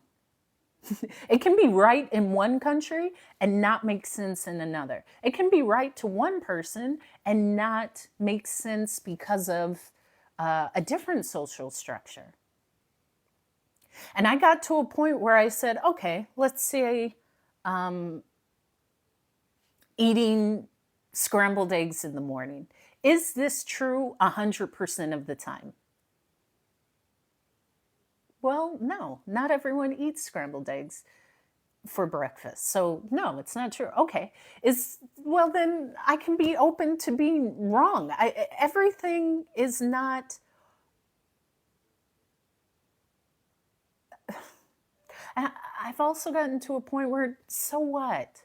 Really, so what? It matters until it doesn't. And most things don't matter. I've learned that in my father's death. The things that matter is definitely how you make people feel. Definitely. Thank you, Tiara, for joining because of Marquita. Okay, Marquita, I see you, girl. Okay, Marquita. Okay, Marquita. You inviting people to the live and they showing up. Okay, okay. Same with dating. I had shared with someone like, okay, so are you open to an open relationship? And the person was like, what does that mean? I said, well, like, is it just you? Or am I able to entertain others and go on dinner dates with others? Like, I like to see, you never know. Because I've had people who've said, if that's what you're going to do, I'm open to that. You never know what people are open to when you're honest and you ask. But it comes down to honesty, and it comes down to, I make up life as you go. Okay, Marquita, thank you for liking the live. As I said, all of us are making this up as we go and hoping it all works out. Hoping it all works out. And a lot of these dudes, sometimes you need more than one. Most of the time you do, okay? Sometimes you need more than one. And not one person can be everything. I've also accepted that too. Thank you for liking the live. Except for me, I can be everything. But I'm an exception. Okay, they don't come like me. And I don't even tell people, you ain't never gonna meet someone like me. You won't. If you have to say that, get out of here. I will. There's nothing special about you.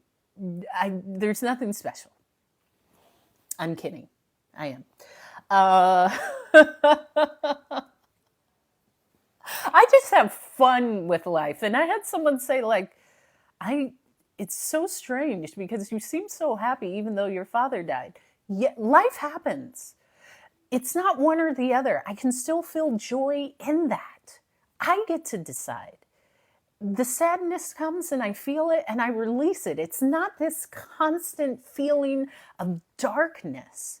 And that may come from my experiences in life. It could come from definitely therapy and knowing how to release feelings.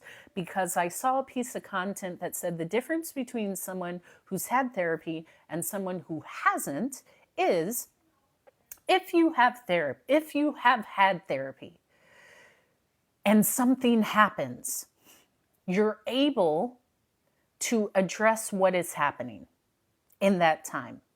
If you have not had therapy and life happens, you will address what has happened as well as everything in life that you've never addressed. And when I say I have the tools, I do. I have the tools. Thank you, Anubis, for the follow. I have the tools. If I'm sad or I'm reflecting, I will journal. It's a tool, it's getting it out. I don't suppress what I feel. If I want to cry, I don't say I can't cry.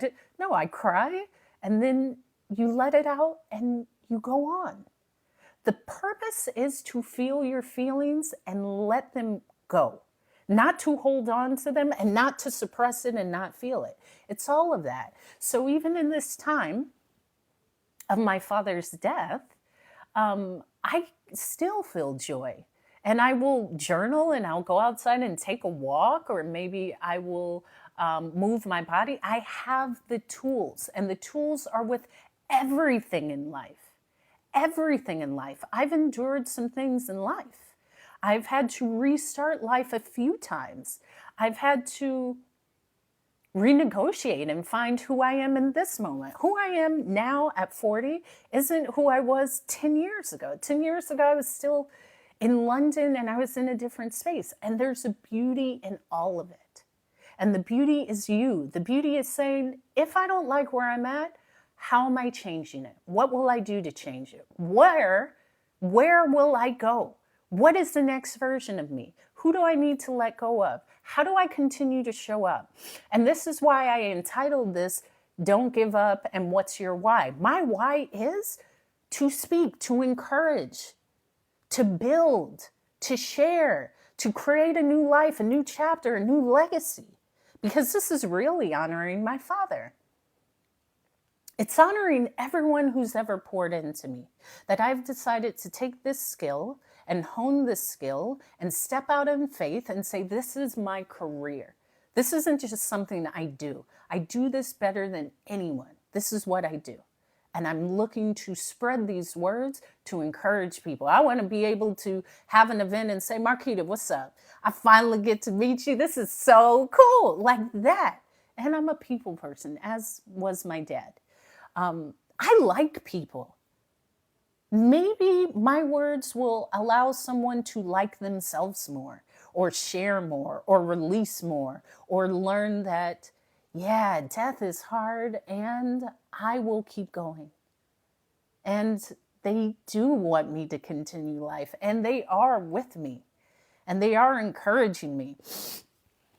I had made a joke that when I die, I'm going to show up as travel upgrades. So I told my nieces and like my sisters, I will show up as the angel of travel upgrades. Like you'll just get to the airport and they'll say, "Oh, Hope, we've upgraded you to first class." Like that's going to be one of my roles in the afterlife.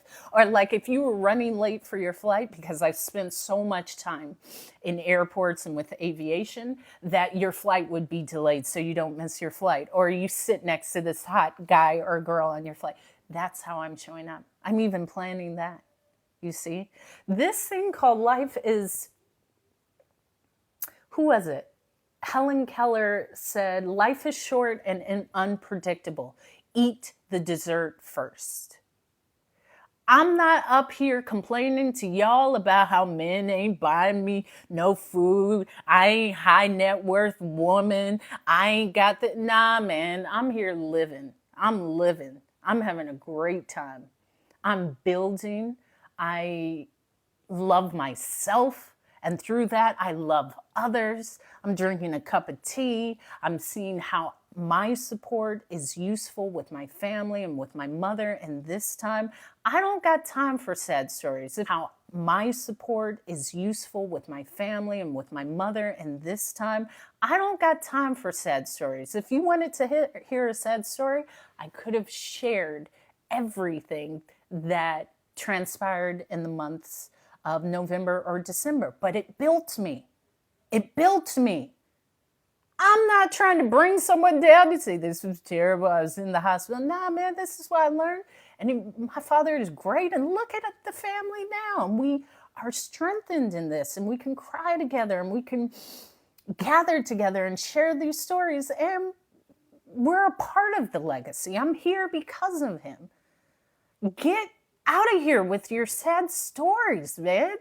Ain't nobody want to hear it, to be honest with you. And most people are glad that it's you. They like, and I could go there and say, man, I thought I was having a bad day. That's all bad.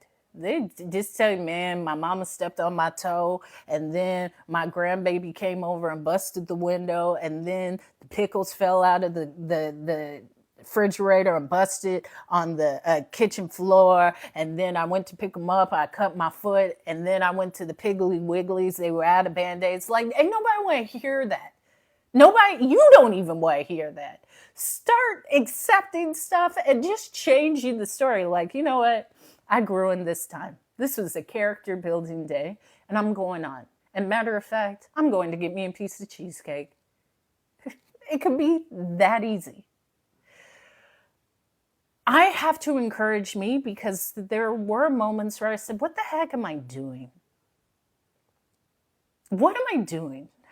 Why am I still speaking like, why? Because there's something in you. And I'm here to remind anyone who is charging towards something new, a new goal, a new life, a new relationship, a new job, a new destination that they're traveling to. Just say yes and go. Stop questioning it, because none of this stuff matters. None of it matters. What matters is really how you make people feel, how you feel about yourself, and that will come from building yourself, growing, saying this was really hard and I didn't know how I was going to make it, and I did, and I'm proud of myself. And I'm better because of it. Speak well to yourself. I also encourage doing difficult things. I'm filled with courage because I constantly put myself in difficult things. And it doesn't have to be a marathon or moving to a different country or learning a language. It could just be simply, I am uncomfortable around this person, and I don't want that discomfort to be there. So I'm going to have a conversation and say, listen, we work together. I want to continue to have a good working relationship with you. I have this feeling of discomfort, and I don't know if I've done something to offend you. If I have, I apologize. However, in this day, I want us to move forward in a good, friendly, enterprising working relationship. Are you open to that? I've never done this before, but I really want to be comfortable with everyone I work with. You know how inspired you would feel if you did that? Because in this present time, you probably have never even thought of doing that. You probably have thought, I ain't talking to these people. I hate these people. I'm ready to get away from these people. You got to be around them. Choose to get along with people. Choose to challenge yourself to grow and show up differently. That's what this is about. and know your why. I'm doing this because I love myself. If it's religious, I'm doing this because I love this higher power. If it's because of your family, I show up every day to be the best mother or the best brother or the best husband or the best wife or the best sister or the best daughter for my family. I'm doing this for me because it inspires me. Define your why, because it will make sense why you continue to do things. It will also show you the things that you no longer need to do. If I love myself, I don't need to say bad things to myself. I will not be in a space of saying I'm ugly, I'm too fat, I'm too skinny, I don't have a good style, I don't. Nah, I'm good. I look good. I smell good. I'm well spoken. Baby, they got to watch out for me. Start talking to yourself like that and see how it shows up. Because when you speak to yourself like that, you will probably speak to others in a elevated tone. And I'm all about elevation. I do joke about the scallywags and the scoundrels because they're there. Because I've had precarious situations. And there's something that I learned in that moment. And the scallywags, there's something that they're learning in that moment. Who they showed up as in that moment for you is probably not who they are in this moment. And I'm not even trying to figure it out. I've moved on, I've gotten the lesson, and I'm going on. So I'm here to inspire you. I love the feedback. If you have any feedback, feel free to message me and say, Hope, you know what? I take out the word struggling. So I don't say I'm struggling with this. I replace struggling with learning. I'm learning this. I'm struggling with my relationship. No, I'm learning how to communicate in my relationship. That changes it. It changes the feeling. It changes the energy of the word. And that is why I speak.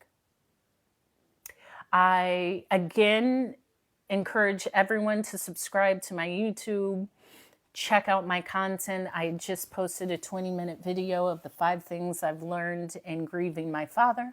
And I will continue to show up. I'm just showing up, building just like you. And I'm encouraged by the hopefuls. I'm encouraged by Izzy, your feedback, because sometimes I'm like, what the heck? I have these interesting ways of being. I've just had an interesting life, and I'm talking about it, but it comes back to us, you, your internal dialogue, your encouragement of yourself, and your constant building of who and what you are. That's it. I'm going to make you laugh. I'm going to make it look good. And my DMs are always open for the right people. But I do put that out there. I said, you know what? I'm going to, start showing up in that way. And it still takes a grand gesture. It takes a grand gesture. But, who knows? So that's me. Hope is speaking. I come on every day, typically. Sometimes I rest because I do put everything into when I speak. Sometimes after I speak, I'm like, okay, I'm going to rest. I'm going to drink tea and rest. And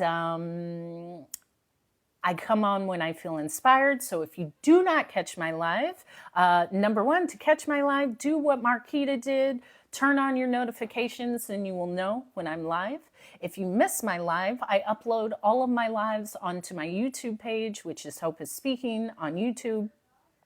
You can go to the daily TikTok lives. I have all of my lives. I have affirmations, I have meditations, and I'm doing just more confidence talk. I have public speaking content, and there's going to be content with me grieving the loss of my father and what I've learned. I'm editing something with courage and the courage to change. Speaking of when I moved to London and to DC, but just courage, because that's really my focus. Courage, change, upliftment. And I'm encouraged. So continue to show up, like the lives. If you want to be extra, you can go to my link in bio and donate in any way.